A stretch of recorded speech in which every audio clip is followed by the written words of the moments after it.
अरे अरे, आपने गलती से तो नहीं ढूंढ लिया मुझे? चलो, आए तो सुन के तो जाओ मेरी कहानी। तो चलो शुरू करते हैं कहानी को।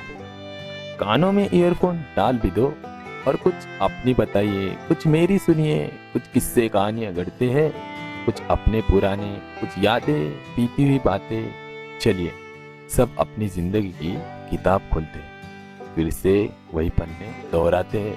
चलिए उन पन्नों को लेकर ही आते हैं। कोई अंधेरे में रोशनी की किरण था तो वो था, जैसे कि बंद कमरे में आई हुई एक परछाई की खुशी। मुरझे हुए फूल को भी नई उम्मीद भरी जिंदगी जीने का मौका देने आया था तो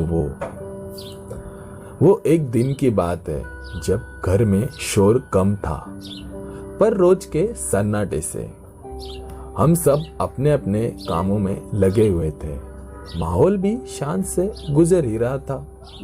तभी अचानक से डोर की बेल बजी। अक्सर हर रोज की तरह जैसे ही दरवाजा खोला, एक बक्सा दरवाजे के सामने ही रखा था।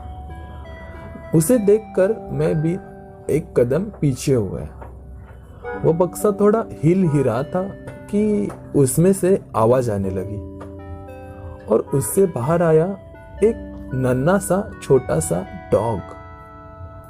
मैं भी उसे देखकर एकदम हक्का बक्का रह गया था। आंखें थी एकदम मोटी सी और चेहरा था गोल। हाँ, आंखें थी मोटी सी और चेहरा था गोल। डॉग के रूप में आया था घर में खुशियों का एक माहौल। बहुत प्यारी सी स्माइल और था वो अनमोल। बहुत प्यारी सी स्माइल और था वो अनमोल। हाँ, हम सब ने एक दूसरे की तरफ देखकर रखना चाहा उसे घर का एक बनाकर मेंबर। रात रात जाग कर रहता था वो अकेला। घर में कोई भी ना हो पर इंतजार करता था वो हमारा। बाजार तक घूमने ले जाया करते थे उसे। आइसक्रीम तो उसकी जान ही थी। घर में उसका हिस्सा भी तो था अलग। खाना तो टाइम पर ही लगता था। हाँ, राजा था वो। घर में कोई भी चीज बनती है, हिस्सा उसका पहले ही होता था। बेल की घंटी बजती नहीं कि भौंकना स्टार्ट ही कर देता था।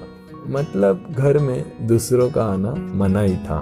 हाँ, मैं भी किसी काम में रात में जागता हूँ तो बाजू में कंपनी देने बैठ जाता था पूरी रात। और तो उसको कोई भी चीज लाने बोलो, बराबर से अपने मोटे से मुंह में फंसा कर लेकर ही आता था।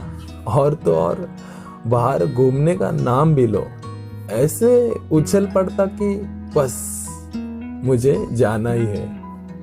बाहर के कुत्तों में मजे से घुल मिल जाता था। कभी उसने तंग भी नहीं किया था, चोट भी नहीं पहुंचाई थी किसी को। हाँ, मगर घर में आना दूसरों का मना ही था। अब तो वो दिन ब दिन बढ़ती शरारतों से संभल भी नहीं आता था। मैं दिन भर नहीं होता था तो खिड़की में बैठकर इंतजार में यूं ही बैठा करता था। जब उसे पता चले कि मैं आ गया तो जिधर उधर से दौड़कर चला आता था, पूंछ हिलाकर चाटने ही लगता था। और जब तक उसे एक प्यार की झपकी ना दूं तो शांत नहीं रहता था वो तब तक। वो जैसे बड़ा हो रहा था, बस पता था कि वो दिन ब दिन बूढ़ा भी हो रहा है। जैसे ही सूरज का सुबह उगना और शाम होते ही ढल जाना, वैसे ही पता चल रहा था कि ये घर का हिस्सा ज्यादा दिन तक नहीं रहने वाला। खाना पानी तो छोड़ो, दूर के एक कोने में बैठा करता था एकदम गुमसुम सा होकर। पर जीने की उम्मीद बिल्कुल भी नहीं छोड़ी थी उसने। हाँ, जीने की उम्मीद बिल्कुल भी नहीं छोड़ी थी उसने। मैं मुंबई में था तब अचानक से मॉम और डैड का कॉल आता है। वो कुछ बताने की कोशिश कर ही रहे थे पर कुछ घुमा फिरा कर गोल गोल फिर धीरे से बोले कि लालू इज नो मोर। हाँ, तब सुन पड़ गया था मैं। ये सब सुन के ही थम सा गया था पूरा समा। पूरी यादों की बरसात होने लगी थी मेरे सामने। उसका चेहरा बार बार आके रोना था, पर आंखों से एक भी नहीं निकाल पाया पानी की बूंद। हॉस्पिटल तक लेकर गए थे उसे, इलाज भी चालू था, पर एकदम से लालू ने बंद कर दिया लेना सांस। तू तकलीफ में था और हमें समझ में नहीं आया। तुझे अकेले छोड़कर नहीं जाना चाहिए था।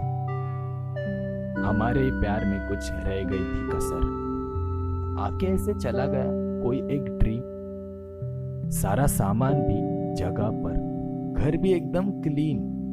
अब घर भी जाने का नहीं मन करता मोटे तेरे बिन। हर जगह है तेरे निशान सुसुके धार के। अखबार भी कोई चित्र करने वाला नहीं। गार्डन में सूखे पौधे हैं तेरे लाल के निशान से। ऐसे मार्क है तेरे दिल पे। तेरे वीडियोस ही है अब जो हम देखते हैं लूप में। कभी जाएंगे नहीं ऐसे तेरे निशान ये दिल से। वापस ही आ जाना फिर से ऐसे पप्पी के रूप में लालू लालू। वापस ही आ जाना ऐसे पप्पी के रूप में।